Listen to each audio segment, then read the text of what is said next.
Hello friends, welcome back to the PYQ series. मैं केयूर दावड़ा आप सभी का हमारे यूट्यूब चैनल में स्वागत करता हूँ। लास्ट लेक्चर में हमने पीवाईक्यू सीरीज़ में 3D जियोमेट्री में 3 क्वेश्चन सॉल्व किए थे। आज हम कुछ और क्वेश्चन सॉल्व करने वाले हैं।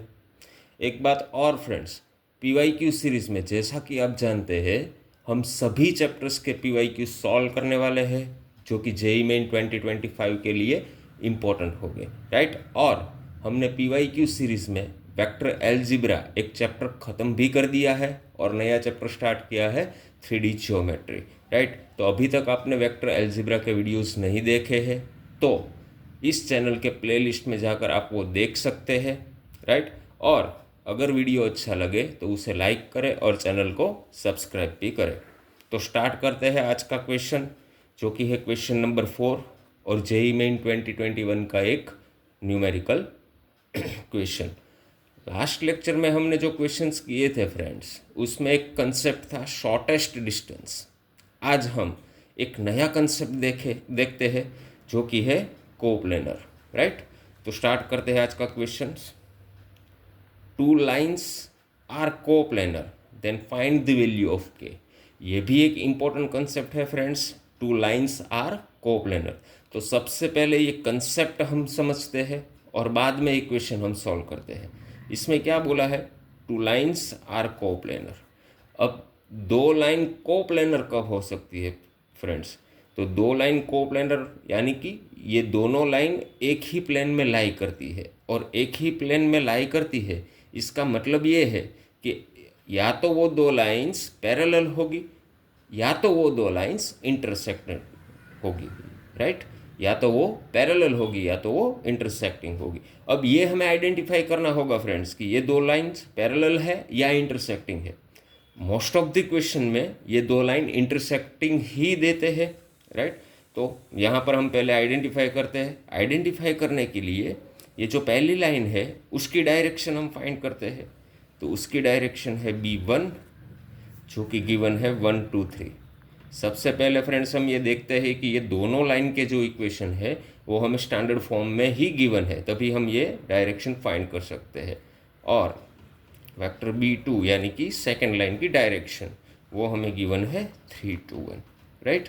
तो अब ये दोनों डायरेक्शन के ऊपर से हम देख सकते हैं कि उसका जो रेशियो है वो सेम नहीं है, यानी कि ये दो लाइन जो है वो प्रोपोर्शनल नहीं है। इसका रेशियो है 1/3, सेकंड एलिमेंट का रेशियो है 2/2 यानी कि 1। तो ये रेशियो सेम नहीं है, यानी कि ये जो दो लाइन है, line L1 and line L2, they are not parallel, यानी कि ये दो लाइन पैरेलल नहीं है। वो ये दो लाइन क्या है, इंटरसेक्टिंग है, L1 एंड L2। दो लाइन्स आर इंटरसेक्टिंग, राइट। अब इसका क्या मीनिंग है फ्रेंड्स, दो लाइन इंटरसेक्टिंग है। तो चलो मान लेते हैं ये लाइन 1 है हमारी और इसको हम ले लेते हैं लाइन 2। ये दो लाइंस इंटरसेक्टिंग है। इंटरसेक्टिंग का मीनिंग ये है फ्रेंड्स कि वो उसके बीच का जो डिस्टेंस है, ये डिस्टेंस क्या हो जाएगा, ज़ीरो हो जाएगा। शॉर्टेस्ट डिस्टेंस बिटवीन देम, ये दोनों लाइन के बीच का जो डिस्टेंस है वो क्या हो जाएगा, ज़ीरो। यही तो होती है दो इंटरसेक्टिंग लाइंस, राइट। तो यहाँ पर हम लिख सकते हैं दो इंटरसेक्टिंग लाइंस के लिए कंडीशन क्या है, उसके बीच का डिस्टेंस हमें क्या मिल जाएगा, ज़ीरो मिल जाएगा। अगर डिस्टेंस ही ज़ीरो मिल जाएगा तो डिस्टेंस के लिए तो हमारे पास फॉर्मूला है, डिस्टेंस ज़ीरो है यानी कि vector A2 minus A1 dot B1 cross B2, इसकी वैल्यू क्या हो जाएगी, ज़ीरो हो जाएगी, राइट। चलो तो ये B1 और B2 तो हमारे पास है। वेक्टर A1 और A2 भी हम फाइंड कर लेते हैं। वेक्टर A1 यानी कि जो पॉइंट लाइन 1 के ऊपर लाई करता है वो, तो पॉइंट क्या गिवन है फ्रेंड्स, K2 और 3। और वेक्टर A2 यानी कि दूसरी लाइन के ऊपर जो पॉइंट है वो, तो वो हमें गिवन है -1 -2 और -3, राइट। तो सबसे पहले हम क्या करेंगे, इस कंडीशन के हिसाब से हम A2 माइनस A1 फाइंड कर लेते हैं। A2 minus A1 right. अब यहाँ पर एक और इम्पोर्टेंट कंसेप्ट फ्रेंड्स, हम A2 माइनस A1 फाइंड करें या A1 माइनस A2 फाइंड कर ले, आंसर में कोई डिफरेंस नहीं आएगा। लास्ट लेक्चर में भी हमने देखा था, क्योंकि ये जो डिस्टेंस है वो डिस्टेंस कभी नेगेटिव नहीं हो सकती, यानी कि इसके आगे क्या आता है, मोड आता है। तो हम A1 माइनस A2 भी कर सकते हैं और A2 माइनस A1 भी कर सकते हैं। चलो तो यहाँ से हम निकाल लेते हैं K minus minus 1, K plus 1, 2 minus minus 2, 4, 3 minus minus 3 यानी कि 6। तो ये हमें मिल गया A2 माइनस A1। अब हम फाइंड करेंगे B1 cross B2, vector B1 और वेक्टर B2 का क्रॉस प्रोडक्ट। तो क्रॉस प्रोडक्ट करेंगे हम डिटर्मिनेंट से, I cap J cap K cap, और सेकंड रो में वेक्टर B1 जो कि है 1 2 3, और थर्ड रो में वेक्टर B2 जो कि है 3 2 1।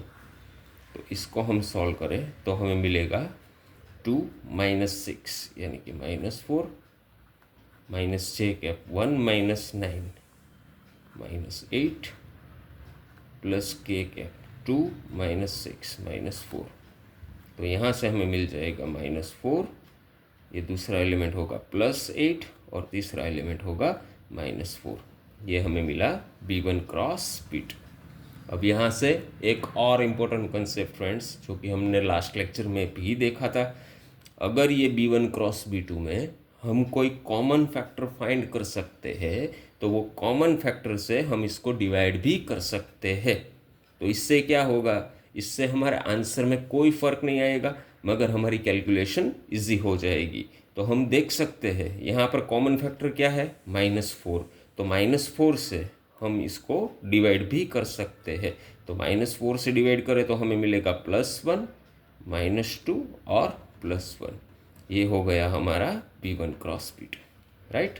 अब ये दोनों को हम ये कंडीशन में सब्स्टिट्यूट करते हैं। तो A2 minus A1, A2 minus A1 या A1 माइनस A2 दोनों ही सेम ही है।